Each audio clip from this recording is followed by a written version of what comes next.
Talk to me. WSRadio.com.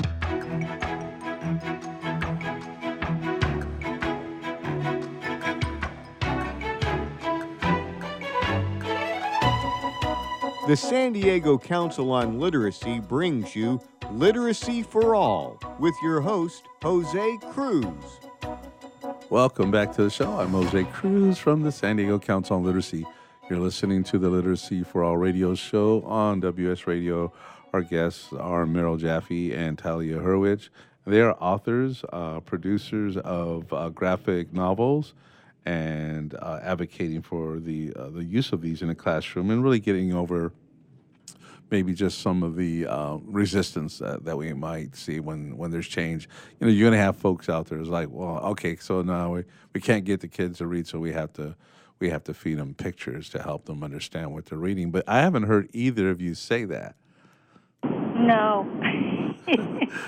Yeah. Okay, so it's more a sign of the times and all, and things that are going to be more attractive. I wanted to tell you, I actually met, it was a couple of years ago, maybe 3 years ago, a winner of a local. And let me know if you know this writer, and if there are some more popular writers out there, the people who have emerged as among the best of this particular format of literature.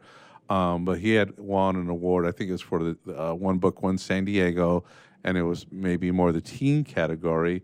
And his book was called American Born Chinese, and his name was Gene Yang. Do you know Gene Yang? Yes. Yeah. You do? Okay, so he is known out. He actually was a teacher. He was a math teacher. Very good. Okay. And so it's funny because I took this book home. There's a couple of teenagers at home, and usually I'll bring stuff, and it's like and I brought this book that he had autographed for me, and they're like, "This looks interesting," and so I was like, "Okay, I got a response." And it's funny, and maybe interest because of just the format of the literature. So. Other people like Gene Yang that you're familiar with, where do you rate yourself, Meryl, as a writer, or Talia?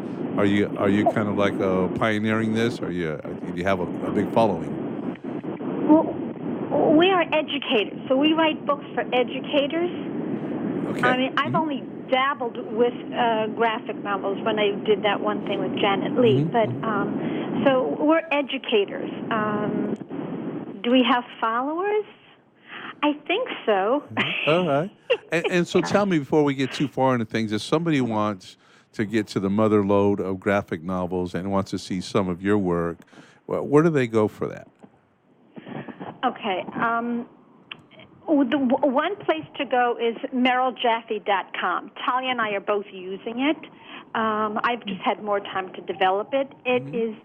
So Meryl, Meryl, Jaffe, J-A-F like Frank, F like Frank, E.com.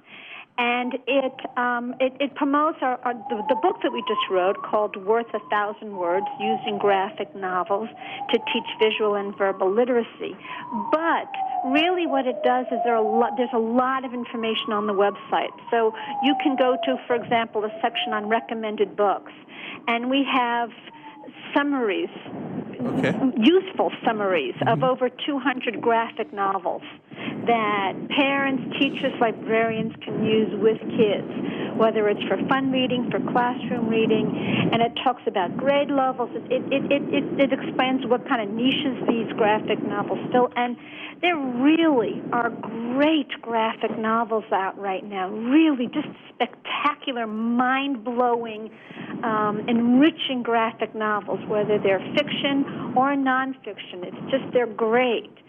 So that will have, again, you can search through over 200 lists. Okay. There are also suggested lesson plans for different books, so you can find that there too. So that sounds more with an emphasis on teaching, educating and such. If I went into a Barnes & Noble, for example, and either of you can answer this question, will I find a graphic novel section, things that I would just pick up and read, just like I do a lot of the other stuff I read? Yes. Okay, so that's become that big. All right. And what would you recommend, just for our listeners? You know, there maybe a lot of them haven't gone there yet, and maybe they're interested, well, what would you recommend as first books to buy? Oh, well, I answered the last question. I'll let Talia start, Okay. and then I'll jump Yeah, in. I There's kind so of many. lost track of who I was talking to. So. Yeah. And where was the I mean, I siren? think Where was the siren? There was a background sound, and it wasn't in San Diego. So where was the siren? It wasn't Barcelona, was it? It was in the background. that might have been Barcelona. I'm not certain. I heard it as well. It might be on my end. I'm Is not the either. answer. I was so focused.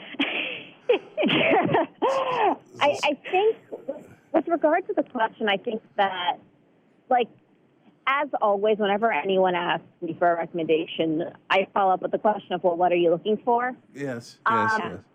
The book that I gave to Meryl, Yes. which was selected because it really kind of shows the breadth and depth that a graphic novel can provide, is I Kill Giants by Joe Kelly. Mm-hmm. Okay.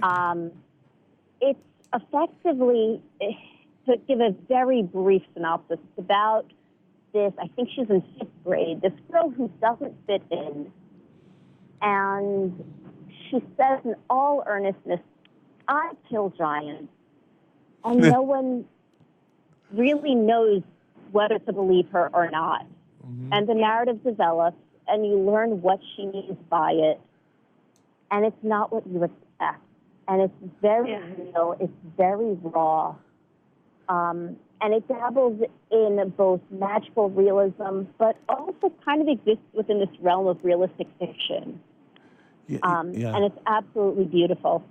Very nice. Now, It is. I have a vague recollection of hearing this title before. Would there be a reason for that? It is a movie. They made it into a movie Okay, as that's well. what I thought. That's what I thought. I was like, no way. Okay, so so the graphic novel, And you can find it if you have Hulu. It's on Hulu right now. Okay, very good. Sounds really interesting. But you should read the graphic novel because it's so powerful. So the graphic novel is better than the movie, right? Well, the movie's great. The movie is great. They do a great job. And the only reason why they were able to make the movie was because they involved Joe Kelly, the author. Okay, and Joe Kelly, is that J.O.? Was this written by a woman? J-O-E. No, Okay. man. Okay. J-O-E-K-E-L-L-Y.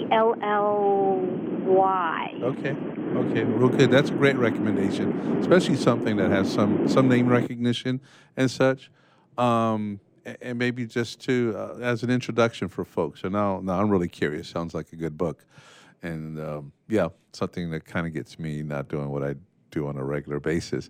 Another question I wanted to ask, and maybe just back to more of the technical part of putting these books together, because you don't have to be a writer and an illustrator, but you do have to choose a visual that's going to reinforce the print every time. So tell me a little bit about that process, one of you. Also, there are certain stories that lend themselves to visual storytelling. Okay, so they're Some stories are better. Mm-hmm. Some stories are. There are some stories that are better told with words and pictures, like in prose, and some that are better told with graphic novels. So not all stories are a fit for a graphic novel. Would you say you could take any story and make it a graphic novel? And I guess the answer is yes. You could take any story and turn it into a movie. But maybe some things work better than others, is what I'm hearing you say. Having said that, are you familiar with the Beast Academy? Can you spell that? Vaguely. Beast Academy. Check it out, because this is I'm trying to remember the name of the company. I know the name of the books, and they're Beast Academy, and what they are graphic books that are graphic, that are teaching math, right? And higher level math concepts, like at a 2nd and 3rd grade level, which just blows me away. I'm trying to remember because we had the gentleman on the show, but just one of the things you might want to see that's out there. Maybe I'll come back and post something when we put your show on a podcast. But yeah, that that happening out there, maybe just another way that things have. And the young people like it just because they see the illustrations. It's pretty consistent, right? Yes. Yeah. Well, Yeah. and any form of communication has its strengths and has its drawbacks. Yes. So, like to what Meryl was saying, certain stories, you can turn any story into a visual. You can turn anything into a visual, but some things will get lost and some things will get added. And it's really the role of the writer, the author, the adapter to really think about what gets added, what gets lost. Yes. And to consider, is this worth it? Is it better with this addition and this omission, I think.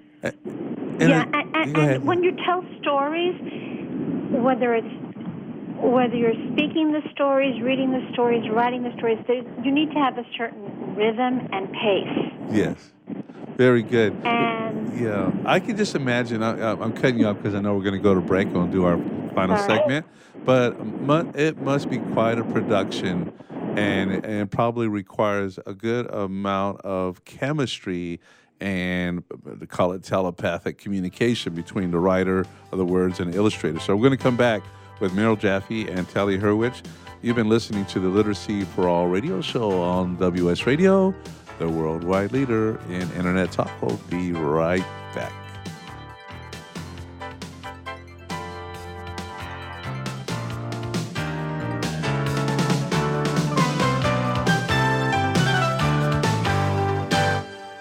I've heard this is like one of the best pizza spots in town. Yes, it is. I'll do a slice of pepperoni, slice of vegetarian. You got it. And I will pay for all of that in 3 days. In 3 days?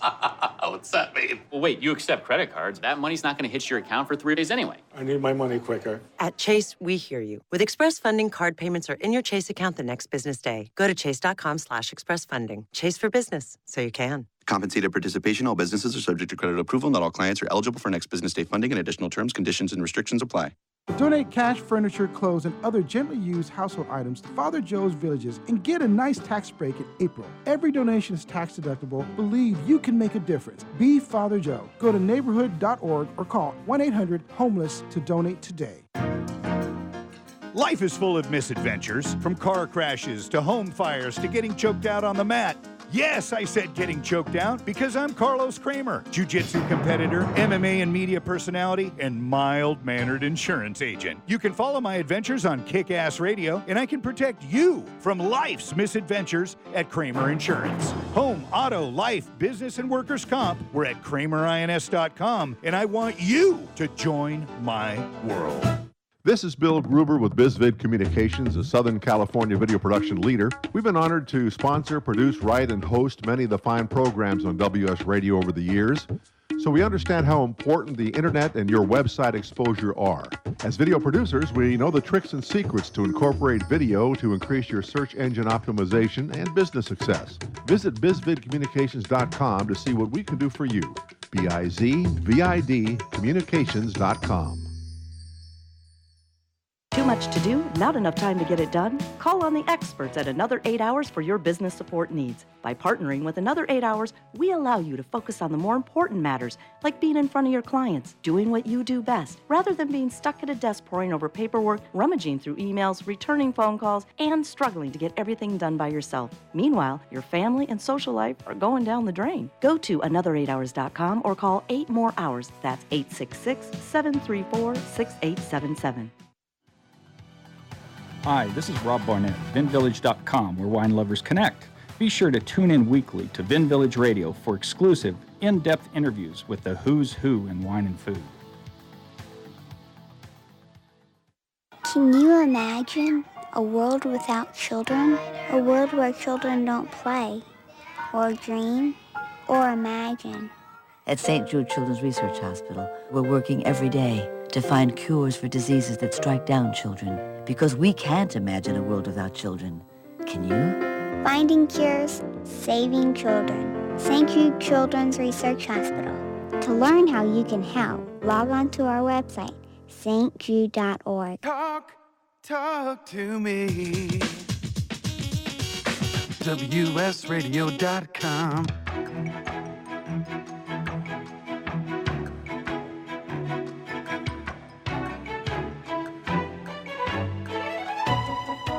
The San Diego Council on Literacy brings you Literacy for All with your host, Jose Cruz. Welcome back to the show. I'm Jose Cruz from the San Diego Council on Literacy. You're listening to the Literacy for All radio show on WS Radio.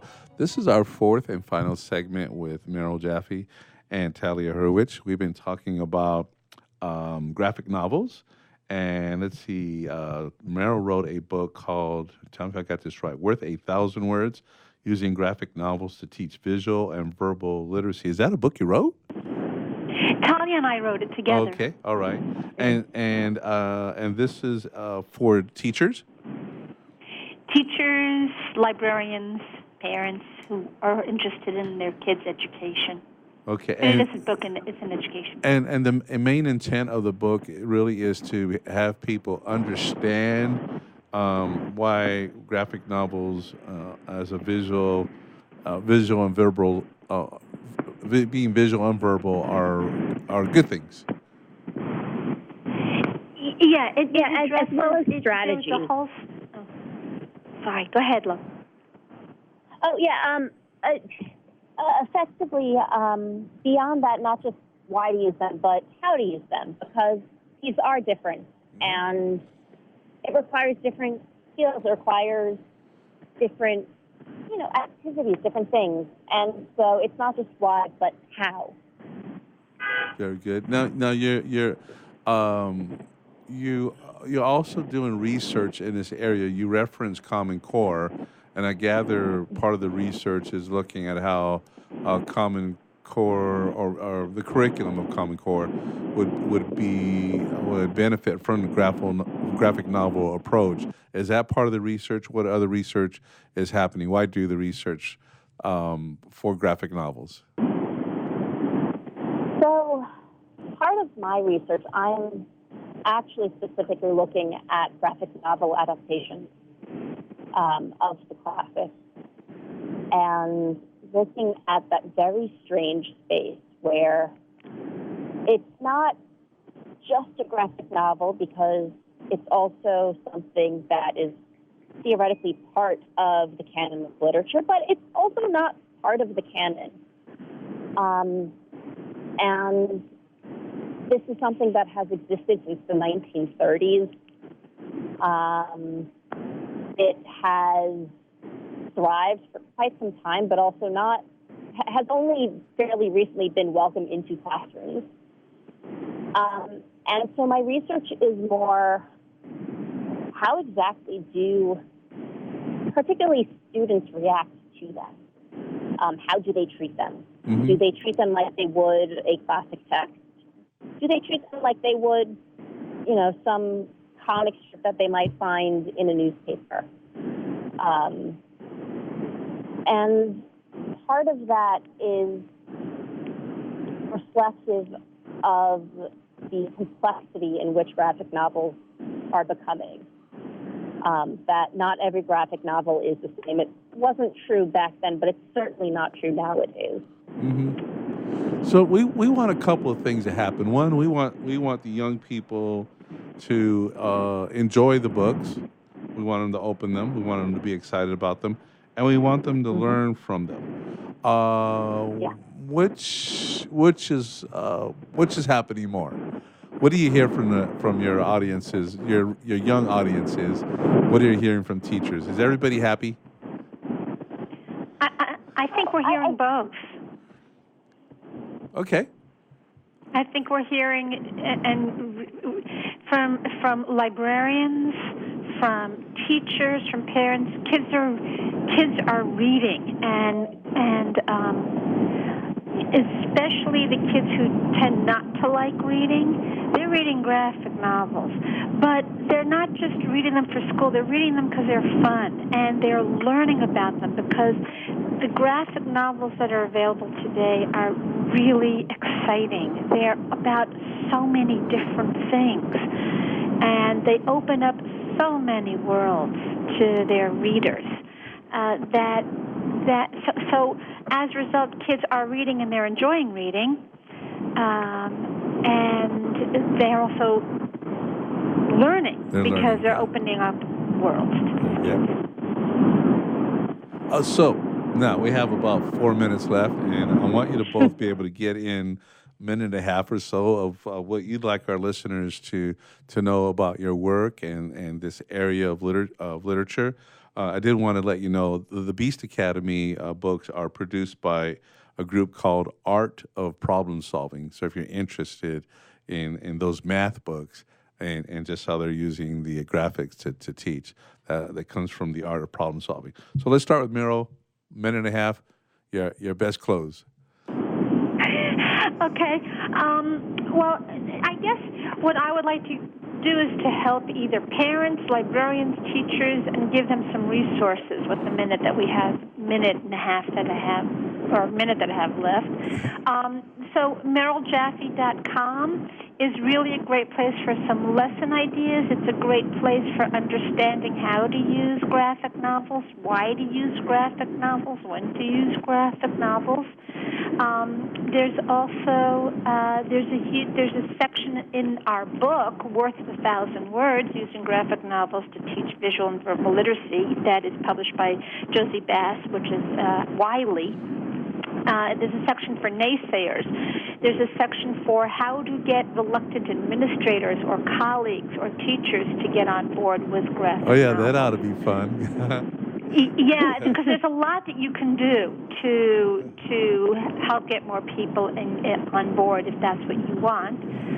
So please check that out. Also, I do a lot of work for Comic Book Legal Defense Fund, and I've written a lot of materials for them in terms of why graphic novels, but I have over 30 lesson plans, extensive lesson plans for really great graphic novels, including the ones that you mentioned, the American-Born Chinese and Boxers and Saints, also done by Jean Yang, and Raina Telgemeyer's work. Some of the major works are some great lessons and paired reading suggestions that you can find there. It's called Using Graphic Novels in Education, and it's at cbldf.org. Very good. Talia. Oh, a lot was just covered. So I think that I'm just going to kind of add, basically some of the work that I've done as preparing for Worth 1,000 Words, and some of it comes into class, into the book as well. I ended up interacting with a lot of teachers. I taught middle school myself a handful of years ago. I have observed science teachers using comics. I've observed a theater teacher using comics for, one of the schools that still has a theater program. English, history, social studies. It has been applied in so many different classrooms, and it's such a rich tool. Very good. For, those who have the time, have the guts, the tenacity to try something a little bit different. Excellent. And in trying, sorry? So, go ahead, sorry. Yeah, and in that trying of something different, what happens is the students get a little confused as to what is expected of them. And in that uncertainty of what is expected, they actually try to work a little bit harder because they don't know what the easy A is. And you get surprised by who all of a sudden is putting in a little bit more effort. Who is motivated, who's making the creative and surprising connection. Very good. I'm going to cut you off now because we're running out of time. Yeah. But let's have you both back sometime. So glad to have you. Appreciate you sharing your information. I look for the podcast this show with Meryl, Jaffe, and Talia Hurwich. You've been listening to the Literacy for All radio show. We're on WS Radio, the worldwide leader in Internet talk.